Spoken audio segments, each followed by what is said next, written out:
بسم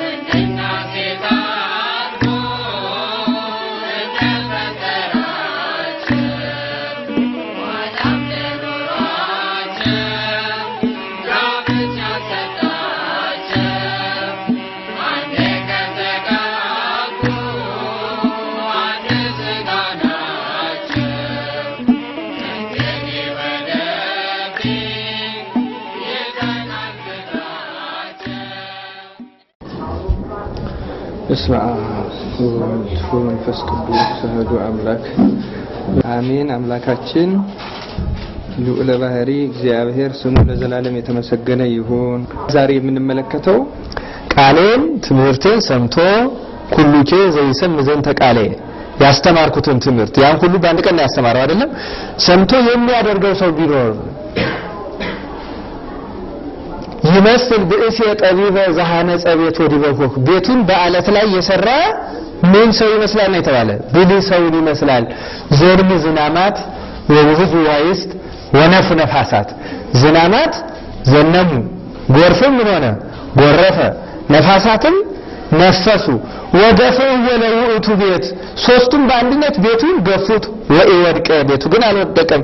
እስመ ዲበኮክ ተሳረረ በጽኑ አለት ላይ ተመስርቷልና። ወኩሉ ዘይሰም ዘንተ ቃሌ ወይገብረ ይመስል በእሲ አብደ ዘሐነጸ ቤት ወዲበሆጻ ይህን ትምህርቴ ይህን ቃሌ ሰምቶ የማይተገብረው የማይሰራው ሰው ቢኖር ግን ቤቱን በአሸዋ በድቡሽት ላይ የሰራ ሞኝ ሰው ይመስላል። ዝናማትም ይዘንማሉ፣ ጎርፍም ይጎርፋል፣ ነፋሳትም ይነፍሳሉ። በገፉት ጊዜ ቤቱ ወደቀ፣ አወዳደቁ የከፋ ሆነ ይላል። ከእንደዚህ ያለ የከፋ ውድቀት እግዚአብሔር ይጠብቀን። አሁን አስተውሉ። እነዚህ ሶስት ነገሮች የማይቀሩ ናቸው ማለት ነው በህይወት ውስጥ። ምን የዝናብ መዝነብ፣ የጎርፍ መጉረፍ፣ የነፋስ መንፈስ ይቀራሉ? አይቀሩም። ስለዚህ አንድ ሰው እነዚህ እንደማይቀሩ አስቦ ነው ቤቱን መስራት ያለበት። ሰውየው ብልህም የሚያሰኘው ሞኝም የሚያሰኘው ይሄን አስቦ ቀድሞ ቤቱን ሊሰራበት የፈለገውን ቦታ አመራረጡ ላይ መሰረት አመሰራረቱ ላይ ነው ሰውየው ሞኝም ብልህም የሚሆነው። ተመልከቱ። ስለዚህ ምርጫው ምንድነው ተባለ? ቃሌን ሰምቶ የሚያደርገው ሰው ቢኖር ቤቱን በምን ላይ የመሰረተ ነው የተባለው? በአለት ላይ። ያኛውስ በአሸዋ ላይ። አሸዋም ማለትም ሰውየው የሚሰራቸው ነገሮች ናቸው አይደሉም፣ ግን ምን የሚያደርጋቸው የሚመርጣቸው ናቸው። ተጋርተናል አይደለም? ሁለቱን የሚሰራቸው አይደለም። አሸዋንም የሰራው ሌላ ነው፣ አለቱንም የሰራው ሌላ ነው። ሰውየው መምረጥ አለበት። አሸዋው ላይ ከመሰረተው ምን እንደሚሆን ማወቅ አለበት። አለት ላይ ከመሰረተው ደግሞ ምን እንደሚሆን ማወቅ አለበት። ብዙ ጊዜ ስለ ትዳር ስለ ቅዱስ ጋብቻ አንዳንድ ሰዎች ሲያስቡ አንዳንዱ ስተታቸው ነው በድቡሽት ላይ ነው መሰረት ማለት ይሄ ነው።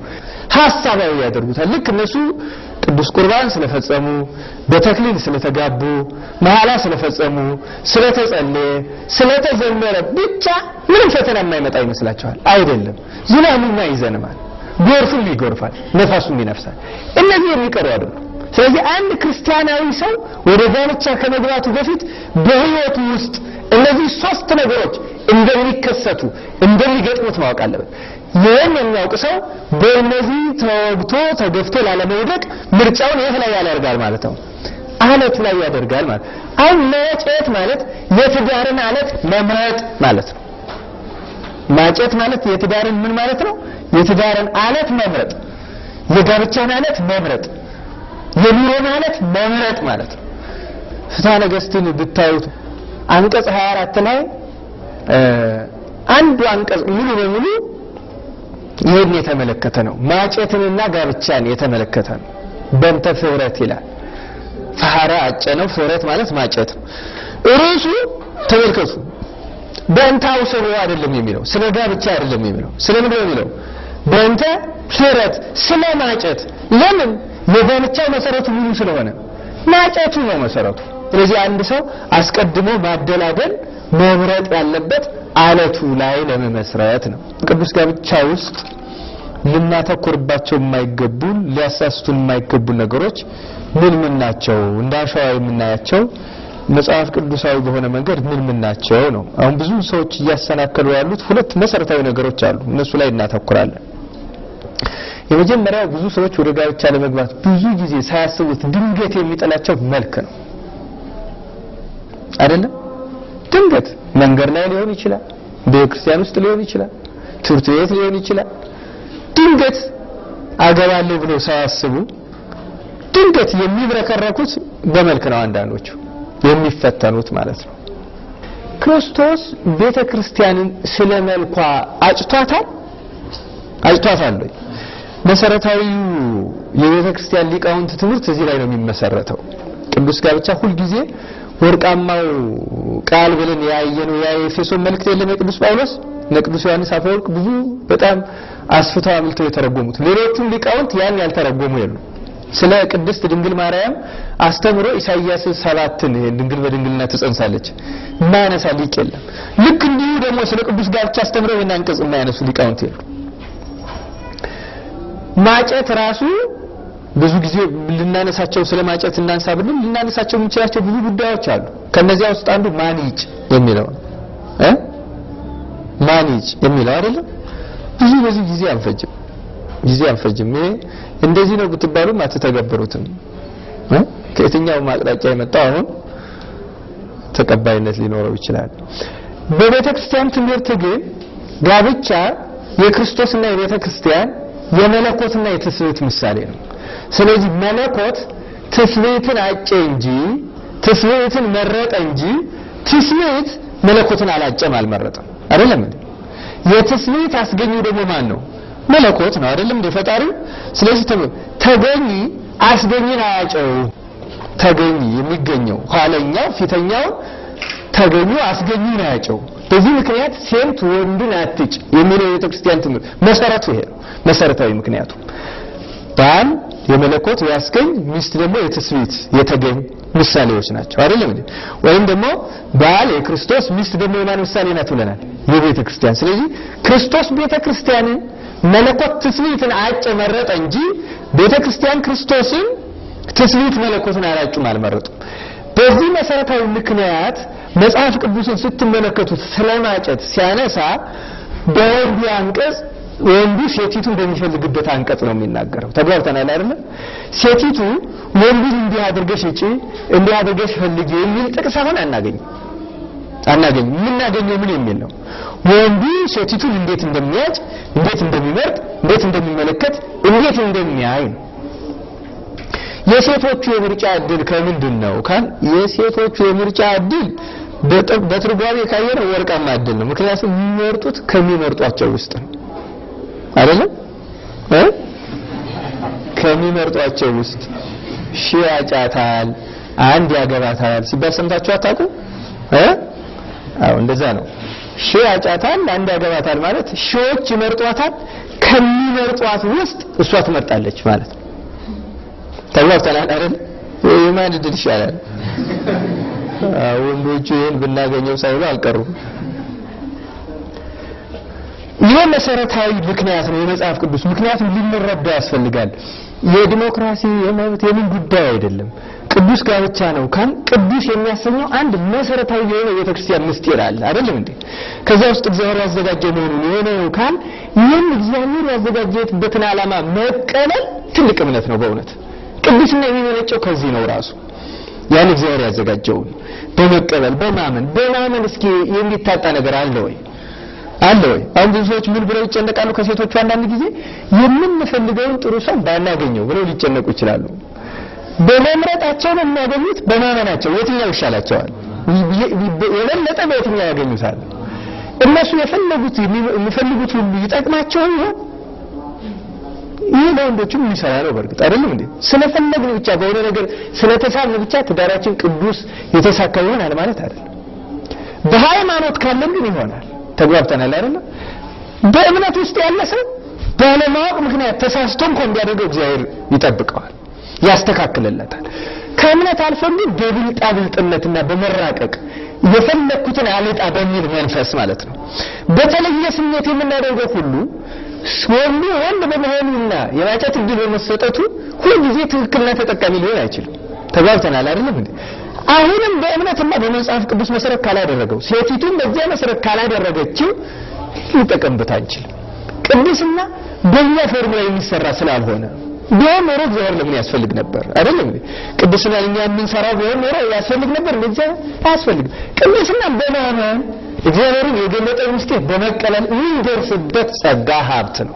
ስለዚህ ያን መቀበል አለብን። አሁን ይሄን ያመጣሁት ማን ይጨሚለውን አስፍተን ለማየት አይደለም። በዚህ መጠን ካየነው ለዛሬ ይበቃናል። ግድ የለም። ትልቁ ነገር ስለ መልክ ማጨትን ስናነሳ አጭታው ማን ነው ብለናል? ወንድ። እንዴት ያጫል ነው? ምክንያቱም መጽሐፍ ቅዱስ ቅድም እንደተናገርኩት ታጭታዋን ሴት አጭታውን ወንድ አድርጎ ነው የሚናገረው።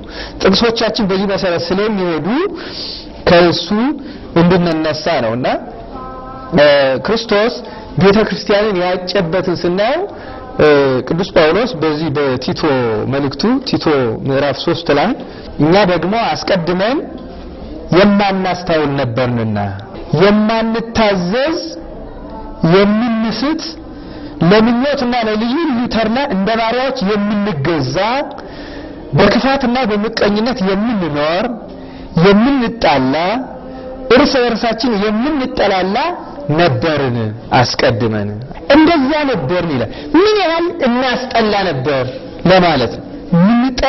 የምንጠላላ እርስ በርሳችን አይደለም እንዴ? የምንጠላ ብቻ አይደለም ያለው የምንጠላላ አጻፋዊ ነው። የምንጠላላ ከሆነ በመካከላችን የነበረው ፍቅር ሳይሆን ምንድነው ማለት ነው? ጥላቻ ነው የነበረው። ለምኞት መገዛት ነው የነበረው።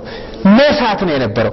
ሌሎችም ኃጢአቶች ነበሩብን ማለት እንዲህ ሆኖ ሳለ ነው የሚለው። ነገር ግን የመድኃኒታችን የእግዚአብሔር ቸርነትና ሰውን መውደዱ በተገለጠ ጊዜ እንደ ምሕረቱ መጠን ለአዲስ ልደት በሚሆነው መታጠብና በመንፈስ ቅዱስ በመታደስ አዳነን እንጂ እኛ ስላደረግነው በጽድቅ ስለነበረው ሥጋ አይደለም ይላል። እውነት ስለ ቃሉ አምላካችን እግዚአብሔር ስሙ የተመሰገነ ይሁን። ቤተክርስቲያን እንደዚህ ሆና ነው ክርስቶስ የመረጣት። ስለዚህ ውበቷ አይደለም የተመረጠችው። ተግባብተናል አይደለም? ስለ ቅድስናዋ ስለ ሌላ ነገሩ አይደለም። እንዲህ በድፈት እያለች ነው የተመረጠችው። ይህ እርሱ ምሳሌነቱን ለመውሰድ ነው እንጂ በተጋቢዎች መካከል ያለው መተጫጨት ሙሉ ለሙሉ ይሄን ይመስላል ማለት አይደለም። ለአምላክ የሚቻለው ለባል ሊቻለው ይችላል እንዴ? አይቻለው። ለዚህም ነው መምረጥና መተጫጨት የመጣውና በመልክ ብዙ ነገር ብዙ ጊዜ ብዙ ሰዎች መልክን ኃላፊ መሆኑን እንኳን ይረሱታል። የሆነ ጊዜ ነው የህፃንነት መልካችን። አሁን የልጅነታችሁን ፎቶግራፍ ብታዩ ካሁኑ ጋር አንድ ቆየት ስንል የሚኖረን ፎቶ ካሁኑ ጋር አንድ ሊሆን ይችላል። ከዛ ደግሞ ገፋ ሲል እድሜያችን አንድ ሊሆን ይችላል። ይህ ውበት መልክ ተለዋዋጭ መሆኑን ነው የሚያስረዳ። ይሄ ብቻ አይደለም ደግሞ በራሱ እግዚአብሔር ካልጠበቀን በቀር ረጋፊ ነው። ምን እንደምንሆን እንኳን አናውቀው አይደለም። አይን የነበረው ሰው ድንገት አይን አያጣም። እጅ እግሩን የሚያጣል፣ ሌላውንም አካል የሚያጣል፣ ሌላም ጉዳት የሚደርስበት ሰው አለ። በእግዚአብሔር ጥበቃ ውስጥ ያሉ ናቸው እንጂ እነዚህ ዋስትና የምንሰጥባቸውና ለሌላ ነገር መከራከሪያ ሆነው የሚገቡ እኛ የምናዝባቸው ብቻ ትልቅ ንብረቶች አይደሉም። የትኛውንም የአካላችን ክፍል በማናቸውም ጊዜ ልናጣው የምንችለው አንድ ሰው ረጋፊ ነው ሲባል ይሄን መቀበል አለበት። አደጋ ቢገጥምህ እንዲህ ብትሆን እየተባለ ሊነገረው አይገባም። ረጋፊ ነው ማለት በማንኛውም ጊዜ አንድ ነገር ሊሆን የሚችል ሰውነት ነው ያስከው ማለት ነው። እስከ ሞት ድረስ በሞት እስከ መለየት ድረስ አይደለም። ይሄን ማመን ይገባዋል ያ ሰው። ይሄን የሚያምን ከሆነ አይመካበትም፣ እንደ ትልቁም ነገርም አይወስደው። አሳልፎ ለማን ይሰጣል? ይልቁን እግዚአብሔር። መጽሐፈ ሲራክ ምዕራፍ 11 ቁጥር 3 ላይ ምን ከወፎች ሁሉ በመልክ ትከፋለች፣ ማሯ ግን ከሁሉ ይጣፍጣል ይላል። ስለዚህ በመልክ ምን ትሆናለች ነው የተባለ? ትከፋለች። በስራዋ በውጤቷ ግን ከሁሉ ምን ይሆናል ነው የተባለ? ይጣፍጣል። እና መልክ ቁም ነገር አይደለም፣ ሰውን ማሳት የለበትም። አሁን በመልክ ከሆነ ከንብ እኮ በጣም ዝም ብለህ ታምር ትችል ይሆናል አይደለም? ዝም ግን ምን ያህል አስቀያሚ እንደሆነች እናውቃለን እኮ አይደለም? ልክ እንዲህ ነው ትዳር ውስጥ መልክ ማሳት የለበትም። ትልቁ ነገር ምን መሆን አለበት ነው? ምን መሆን አለበት ማለት ነው? ቁም ነገር ነው መሆን ያለበት። ቁም ነገር ህይወት፣ ውጫዊ ውበት ሳይሆን ውስጣዊ ውበት ነው የሚያስፈልገው። ምን ትጋቷ እስኪ ትንሽ እናንሳ። ለትዳር ምሳሌ የምትሆንበት መሰረታዊ ምክንያት ይሄ ነው። ምን ማር ትሰራለች፣ ትበላዋለች። እሷ ማን ነው የሚበላው? ተመልከቱ ሁሉ ጊዜ ሰው ነው እየመጣ የሚወስደው ሰው እየመጣ ለሚወስደው ነገር እኔ ለምን ይደክማለሁ ግን ለምን አታቆም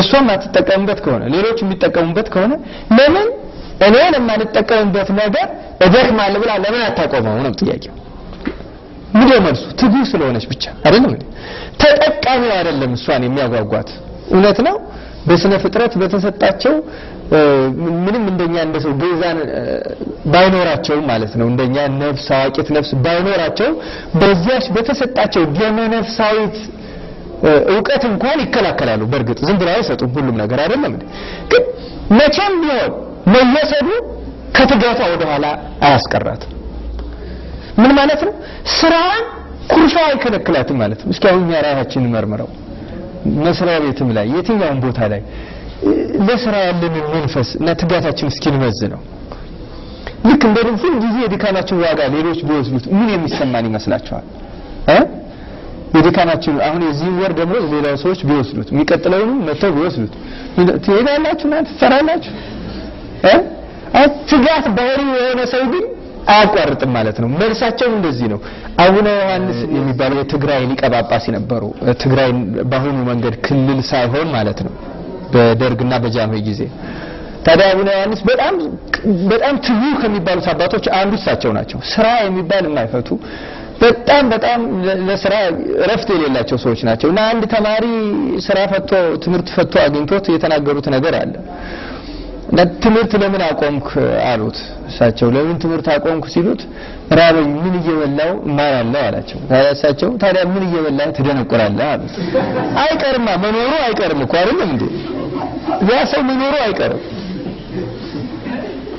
መኖር ካቀረ ዝም ብለህ ከምትደነቁር ይኖር ብታውቅ ይሻላል ማለት ነው ትጉ ሰው ሁሉ አምሮ ከዛ ካላማው ጋር ነው ትጉ ሰው ጠባዩ ይሄ የትኛውንም ችግር ይጋፈጣል ያልፋል ወደ ኋላ የሚመልሰው የለም ምን ምሳሌነት ይሄ አንድ ትዳር ውስጥ የሚገባ ሰው ይሄ ነው የሚገጥሙትን ችግሮች ሁሉ ምንድነው ማድረግ ያለበት ከገባበት በኋላ ማለፍ ነው ያለበት ተስፋ የሚቆርጥ በቃ ይሄን ደከምኩበት አጣው ምን መሆን የለበት ለዚህ ነው በነኝ የተመሰለው ብዙ ጊዜ ስለ ውጫዊ ነገር እንዳንጨነቅ በመጽሐፍ ቅዱስ ጢሞቴዎስ ምዕራፍ 2 ቁጥር 10 ላይ እንዲሁም ደግሞ ሴቶች በሚገባ ልብስ ከእፍረትና ራሳቸውን ከመግዛት ጋር ሰውነታቸውን ይሸልሙ እግዚአብሔርን እንፈራለን ለሚሉ ሴቶች እንደሚገባ መልካም በማድረግ እንጂ በሹርባና በወርቅ ወይም በእንቁ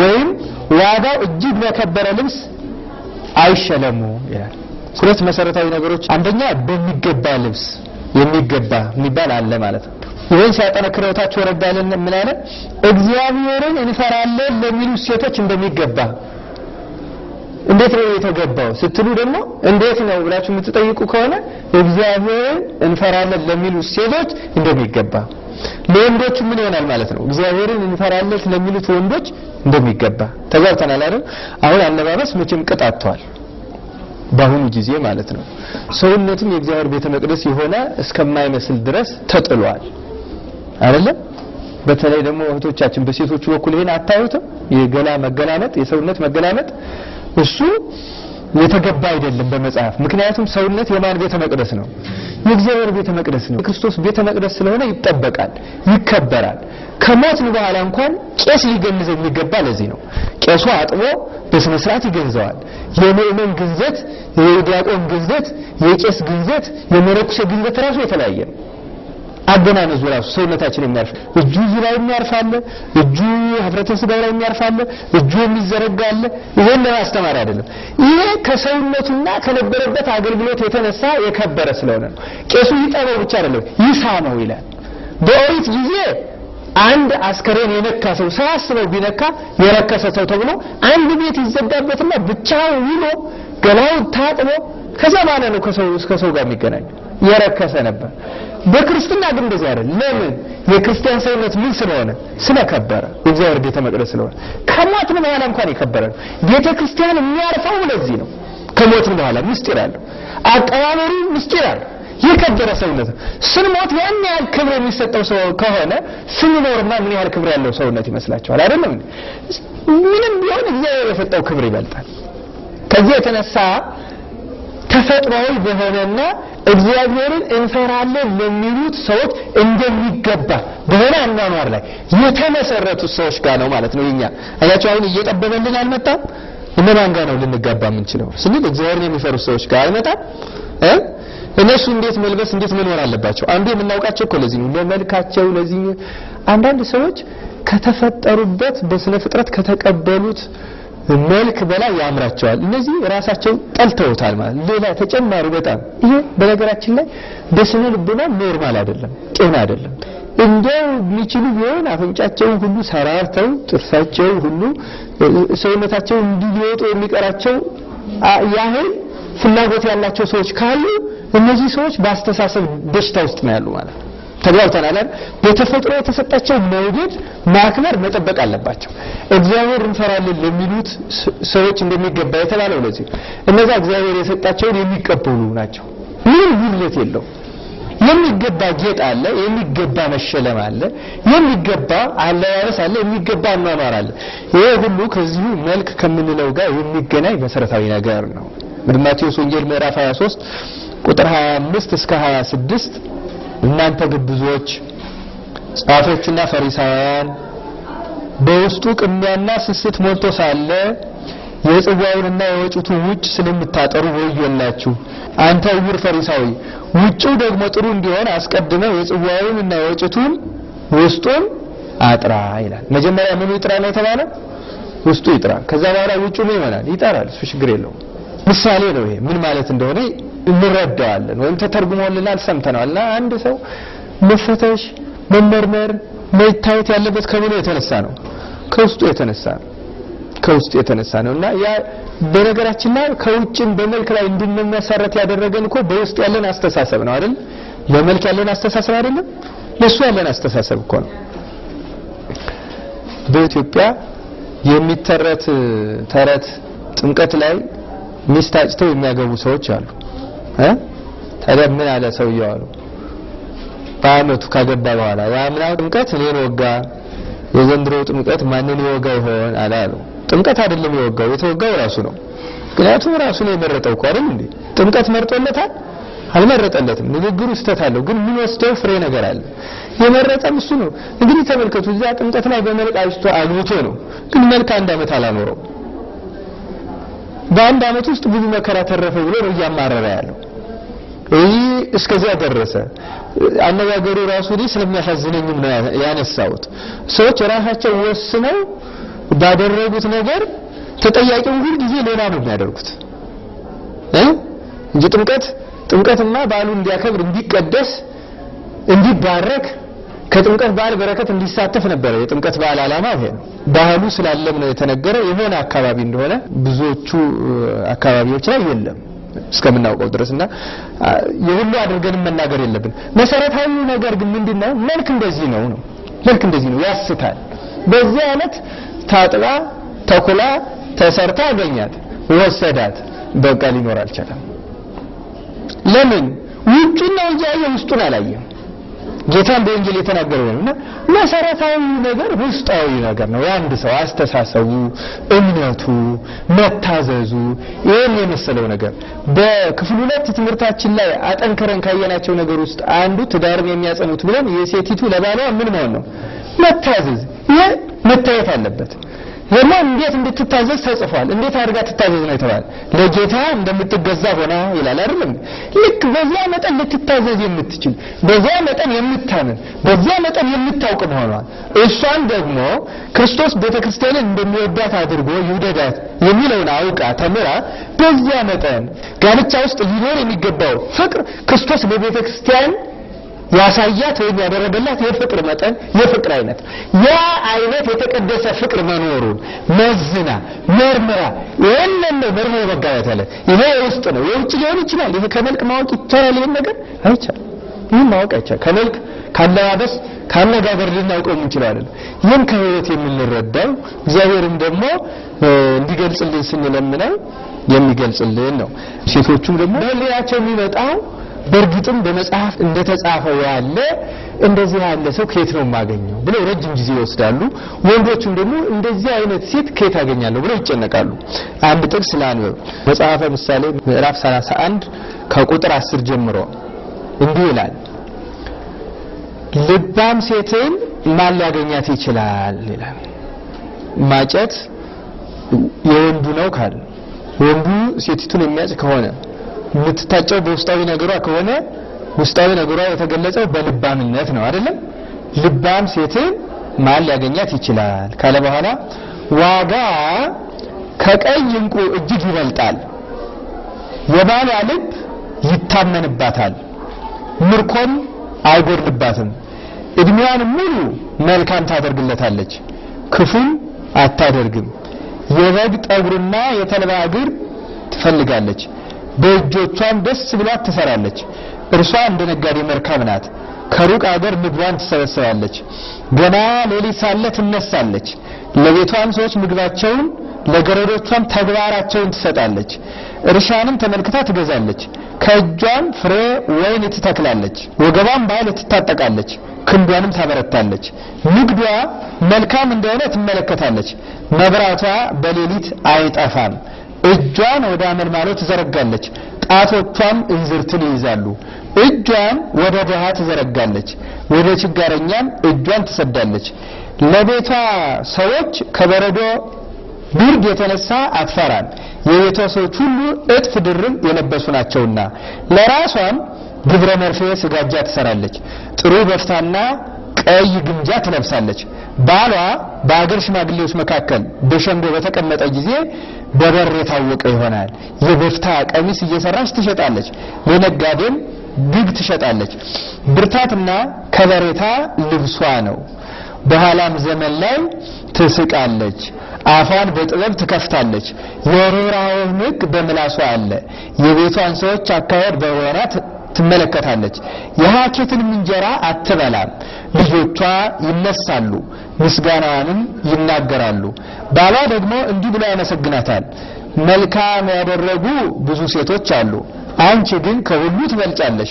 ውበት ሐሰት ነው፣ ድርግባትም ከንቱ ነው። እግዚአብሔርን የምትፈራ ሴት ግን እርሷ ትመሰገናለች። ከእጇ ፍሬ ስጧት፣ ስራዎቿም በሸንጎ ያመስግኗት ይላል። ግን በደንብ አድምጣችሁት ከሆነ አንዲት ሴት በምን ልትታጭ እንደሚገባ አላሳያችሁም? ወይም ደግሞ ለሴቶቹ አንዲት ሴት ምን መምሰል እንዳለባት አላሳያችሁም? እግዚአብሔር የሚወዳት ሴት፣ እግዚአብሔር የሚመርጣት ሴት። እግዚአብሔር ከእንደዚህ አይነት ሴት ነው ነብዩን የሚያስነሳው። ከዚህች ሴት ነው ካህኑን የሚያስነሳው። ከዚህች ሴት ነው ፓትርያርኩን የሚያወጣው። ከዚህች ሴት ነው ቅዱስን ትውልድ የሚያስነሳው። ሴት አሁን ደግሞ ለትውልድ መገኛ ናት፣ እናት ናት አይደለም እንዴ? ምንጭ ነች። ለዚህ ነው ስለ ልጆቿ ይናገረናል፣ ስለ ሰራተኞቿ ይናገረናል፣ ስለ ሙያ ይነግረናል፣ ስለ ብልህነቷ ይነግረናል፣ ስለ ምላሷ ይነግረናል አይደለም እንዴ? ምላሷ ምን እንደሆነ አይነግረንም? ውበት ከንቱ ነው፣ ውበት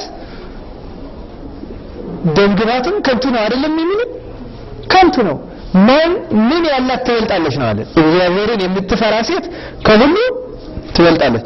መጨረሻ ላይ እኮ ምስጋና ምን ብሎ ነው የዘጋው? ስራዎቿ በሸንጎ ያመስግኗት። ስራ የሚያመሰግናት ሴት ናት የምትመረጠው ማለት ነው። አሁን ስራ አካል ከህልውና ተባብሮለት ጉባኤ ሄዶ እንደሰው ቆሞ የሚናገር ሆኖ አይደል እንዴ? ከስራ የተነሳ በሸንጎ ትነሳለች ማለት ነው። ሸንጎ የሚያመሰግናት ምን ስትሆን ነው? በስራ ሰዎች ያውቋታል፣ በውበቷ ያውቋታል። በየትኛው ውበቷ? በውሳጣዊ ውበቷ፣ በመልካምነቷ። እጆቿን እኮ ወደ ድሃ ትዘረጋለች ይላል። ትጋቷ፣ መብራቷ ሌሊት አይጠፋም ይላል። መብራት የማይጠፋባት ሴት ማለት ምን ማለት ነው? ሁለት ነገሮችን የሚያመለክተው፣ አንደኛ መንፈሳዊ ትጋትን፣ ሁለተኛ ደግሞ ለስራ ያላትን ትጋት። በጥንቱ ባህል ብዙ ሴቶች ወፍጮ የሚፈጩት መቼ ነው? ሌሊት ነው አይደል እንዴ? ሌሊት ይፈጫሉ፣ ሌሊት ይፈትላሉ፣ ሌሊት ብዙ ስራ ይሰራሉ። እቺ ሴት የለምን ቅድም ትጋቷን አይተናል አይደል እንዴ? ልክ ምን አትመስልም እቺ ሴት? ሰራተኞቿ ሁሉ ታለብሳቸዋለች ይላል። በጣም የሚገርመው እኮ በልማዱ ሰራተኛ ነው እመቤቱን ገረድናት እመቤቷን የምትንከባከብ፣ እመቤት ናት ገረዷን የምትንከባከብ። በልማዱ ሰራተኛዋ ናት አይደለም ተንከባካቢ፣ ሰሪ አብይ አጠጭ አልባሽ የትኛዋ ናት? ሰራተኛ ናት። እዚህ ላይ ግን እንደዛ ሆኖ ነው የተጻፈው አይደለም። ሰራተኞቹ አይሰሩም አይደለም። ግን እነሱን የምታለብሳቸው ድርድ እንዳይመታቸው የምታደርጋቸው ማን ናት አለ። አሁን የጉልበት ድካም ስራ ሁሉ እነሱን አስቀምጣ ትሰራለች ማለት አይደለም። ግን ተመልከቱ የባለቤትነት ያህል ቦታ ትሰጣቸዋለች ማለት ነው። አድሎ አታደርግም ማለት ነው። በልጆቿና በሰራተኞቿ መካከል የልብስ በደል አይፈጸምም። ልጆቿ እንደሚለብሱ እነማንን ታለብሳለች? ሰራተኞቿንም ታለብሳለች። ብርድ እንዳይመታቸው እንዳይጨነቁ ታስብላቸዋለች ማለት ምን አይነት ሴት ናት እቺ ሴት?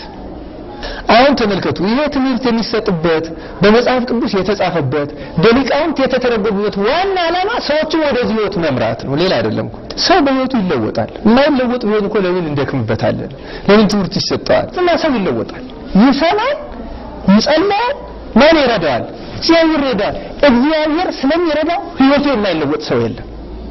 ይሄን ሊሆን አልችልም የምንለው አይደለም። እግዚአብሔር ያስችለን ካል ያስችለናል።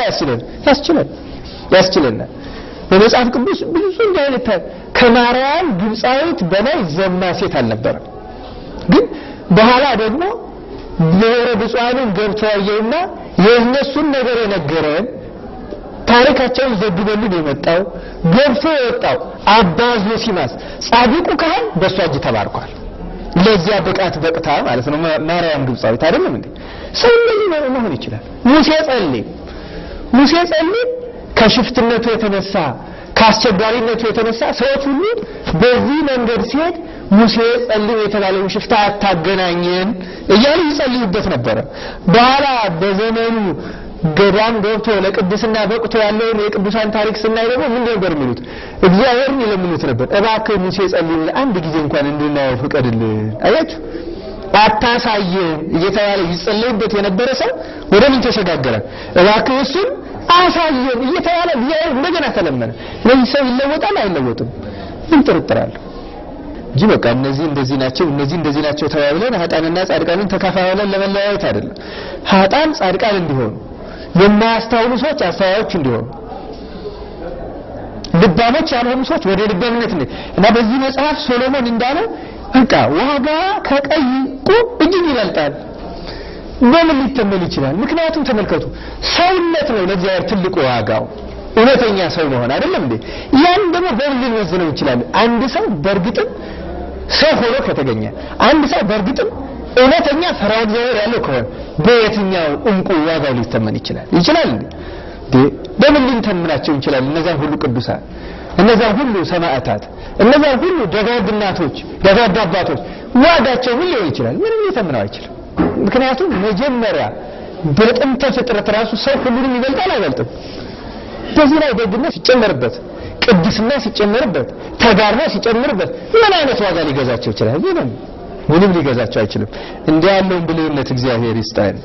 አንድ የቤት ስራ ሰጥቼ እንለያይና በመጽሐፍ ቅዱስ እናያለን። ሁላችንም እንድናስብበት የሚያስፈልገው ብዙዎቻችን እንደዚህ አይነት ትምህርት ስንማር ስለሴት በሴቲቱ አንቃጽ ቢነገርም ወንድም እንደዚህ ያለ ትጉህ እንዲሆን ይፈልጋል። አጭታ ወንድ ስለሆነ ነው መጽሐፍ ቅዱስ ሁሉ ጊዜ በዚህ መንገድ የሚነግረን። ይሄን ተግባብተናል አይደል?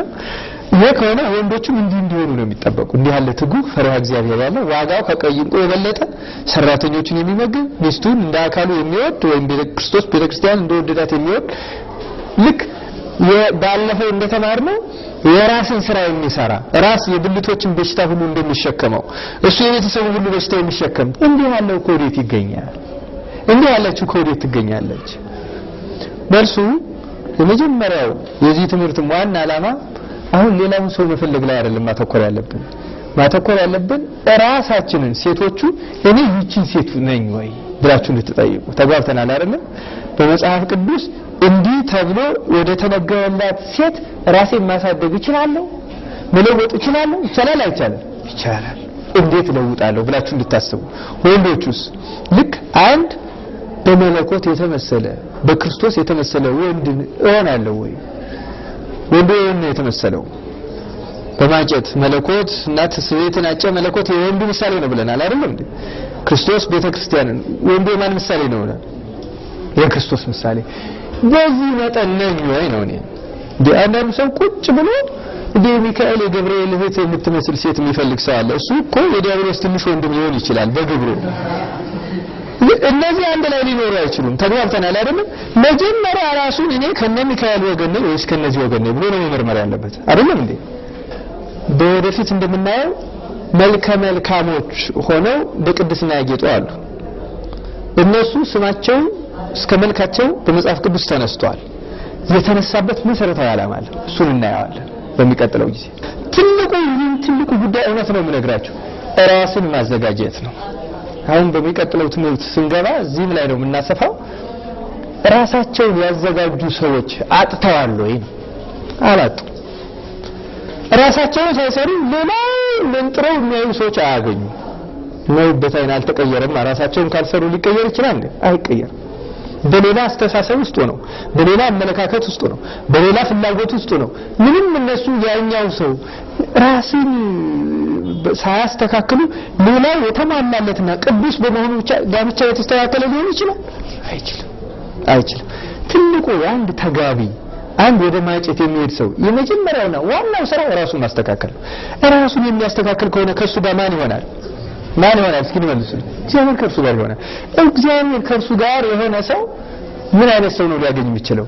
እግዚአብሔር ከእርሷ ጋር የሆነችውን ሴት ይሰጠዋል። እሷ ከእግዚአብሔር ጋር ያደረገች ሴት እግዚአብሔር ከእርሱ ጋር የሆነውን ወንድ ማን ያመጣላታል? እግዚአብሔር። ይሄን በተግባር በመጽሐፍ ቅዱስ እናየዋለን።